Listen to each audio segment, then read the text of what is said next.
Alipokuwa akihubiri, akamuona mwanamke aliyeteseka muda wa miaka 18. Siku moja Bwana Yesu alipokuwa akihubiri, akamuona mwanamke aliyeteseka muda wa miaka 18. Akita mbele zake ili apate uponyaji, sababu alikunjwa na shetani muda wa miaka mirefu sana.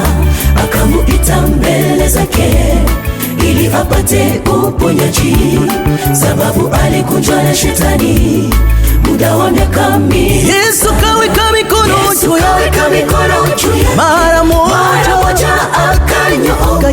Pepo zilizokuwa ndani yake akapumzika, akamtukuza Mungu wa mbingu kwa ajili ya kufunguliwa kwake.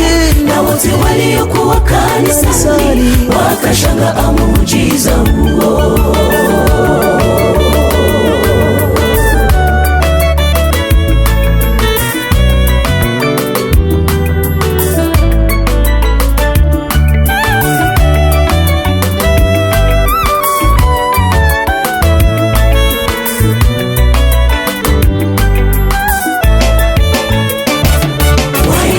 Walipoona hayo, wakaanza kumshutumu Yesu, wakamwambia, umefanya vibaya kumponya huyo.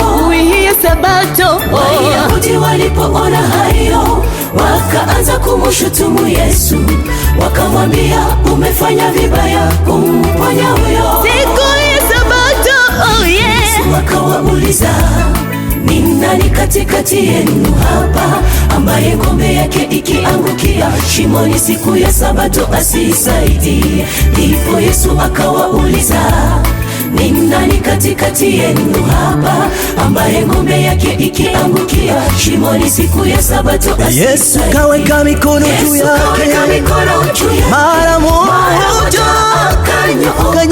Pepo zilizokuwa ndani yake akapumzika, akamtukuza Mungu wa mbingu kwa ajili ya kufunguliwa kwake. Na wote waliokuwa kanisani wakashangaa muujiza huo.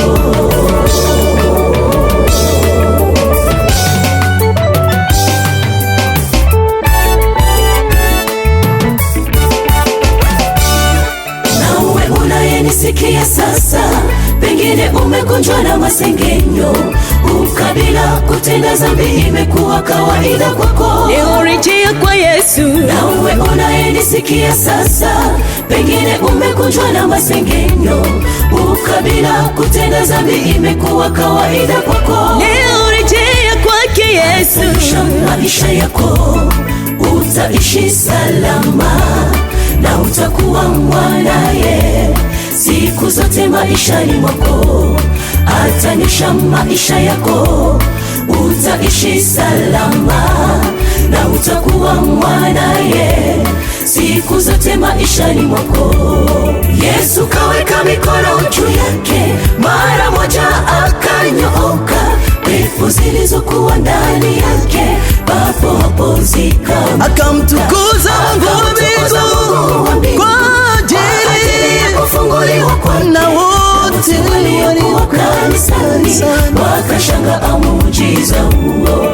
Akamuita mbele zake ili apate uponyaji, sababu alikunjwa na shetani muda wa miaka mirefu sana. Akamuita mbele zake ili apate uponyaji, sababu alikunjwa na shetani muda wa miaka mirefu. Yesu kaweka mikono juu yake, mara moja akanyooka. Pepo zilizokuwa ndani yake papo hapo zikaondoka, akamtukuza Mungu wa mbingu kwa ajili ya kufunguliwa kwake. Na wote waliokuwa kanisani sana. wakashangaa